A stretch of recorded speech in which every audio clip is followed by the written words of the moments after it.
है कहाँ की? वृंदावन की, बिल्कुल ओरिजिनल घटना। सुनिएगा, वृंदावन में एक महात्मा जी एक धर्मशाला में रुके और वहीं पर एक बहुत बड़े सेठ जी रुके। सुनना जरा ध्यान से। हाँ,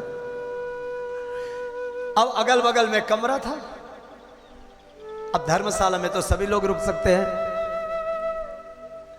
तो संत महात्माओं का अपना सोने का उठने का अपना तरीका है और बड़े बड़े लोगों का अपना तरीका है। जब इनके सोने का टाइम हो, संत का जब उठने का टाइम हो, तो सेठ बड़े बड़े लोगों का सोने का टाइम होता है। सुनिएगा, क्योंकि संत की सुबह जल्दी, संत को तो सुबह ब्रह्म मुहूर्त में उठना है। अब वो सुबह उठ के क्या करते हैं? श्री राम जय जय राम, श्री राम जय राम। अब तो राम राम कहते बढ़िया अपना। अब सेठ को लगा यार ये इसने तो नाक में दम कर रखी मेरे, ये तो सोने तक नहीं देता।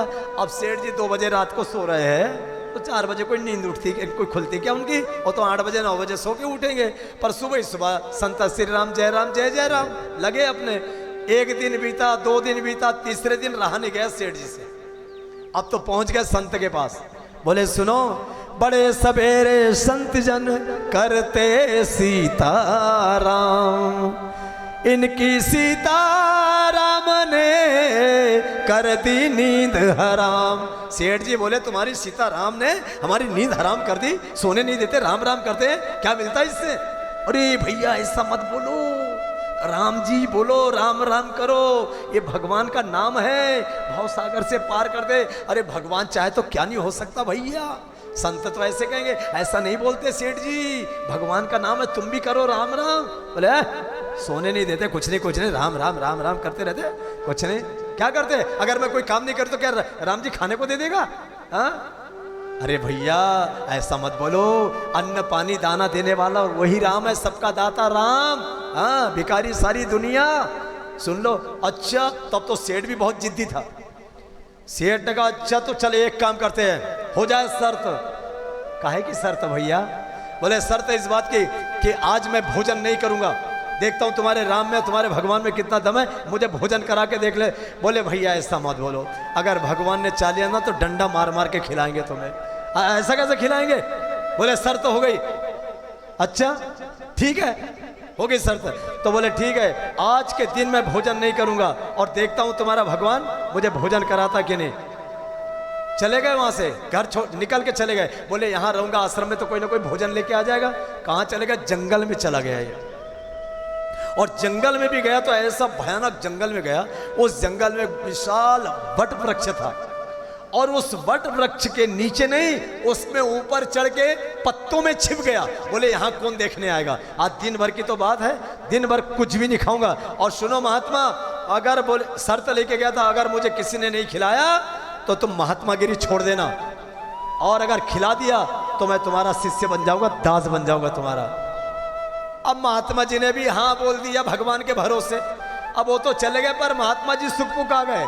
महात्मा जी सोचा प्रभु अपने को कुछ नहीं पता, तुम्हारे भरोसे बोल गए हम भी, बस अब जो होगा तुम जानो, तुम्हारी। अब वो सेठ तो चले गए जंगल में, जाकर के पेड़ के ऊपर चढ़ गए और वे वट वृक्ष में घनी छांव, पत्तों में छुप गए, हिलते डुलते नहीं, चुपचाप। अब चलो बैठ गया, कोई बात नहीं है। उधर से क्या हुआ, बंजारों की टीम आई, बंजारे लोग आए बैल अपने सामान लेकर के। अब बंजारों ने देखा, अरे साहब ये बहुत विशाल वट वृक्ष है और यहीं पर पानी भी है, चलो यहीं भोजन बना के भोजन करते हैं। अब वो तो वहीं बंजारे लोग ने डेरा डाला और बढ़िया चूल्हा जलाए, भोजन बना रहे। ऊपर बैठा है वो सेठ जी, वो सोच रहा अरे राम राम, बताओ इतने भयानक जंगल में और वो भी यहाँ पर ये भोजन बनाने लग गए। कहीं ऐसा नहीं कि भोजन खिलाने लगे, पर अपन बोलेंगे नहीं तो अपने को खिलाएगा कौन। चुपचाप बंजारे लोग बढ़िया भोजन बनाया, अब भोजन करने लगे। भोजन करके थोड़ा भोजन बच गया इनके पास में, भोजन बचा।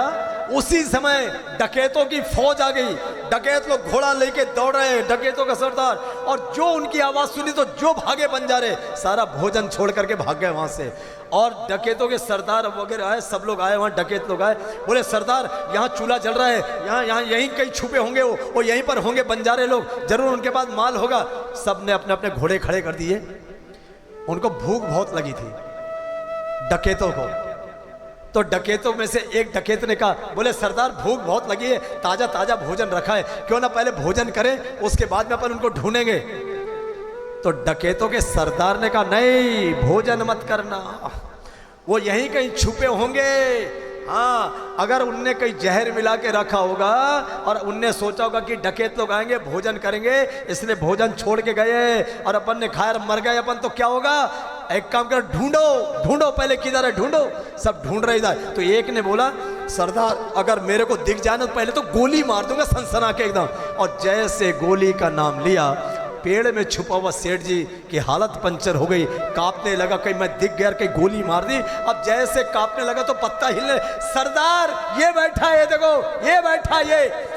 अब जैसे सेठ ने कहा, गोली मत मारना, गोली मत मारना, बस नीचे उतर, नीचे उतर, नीचे उतर, नीचे उतरा।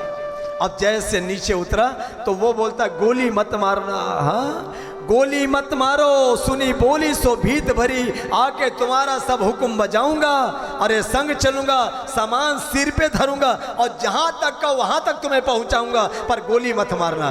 गोली नहीं मार रहे, एक काम कर, ये भोजन उठा और भोजन खा, भोजन खा। बोले भोजन करने का मत बोलना। सरदार को और शक हो गया कि जरूर इसमें जहर मिलाया है और ये छुप गया वहां। भोजन कर रहा नहीं कर रहा, इतना बोल जल्दी।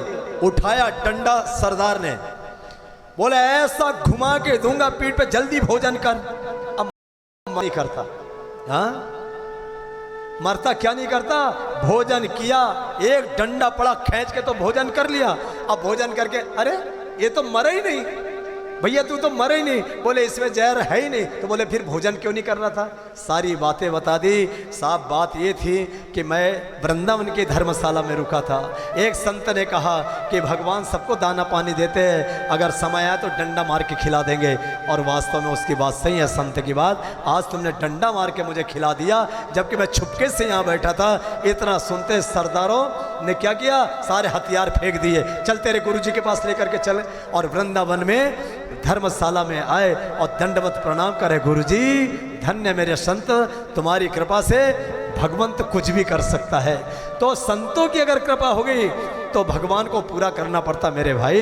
यही है महिमा। आज वो डकैत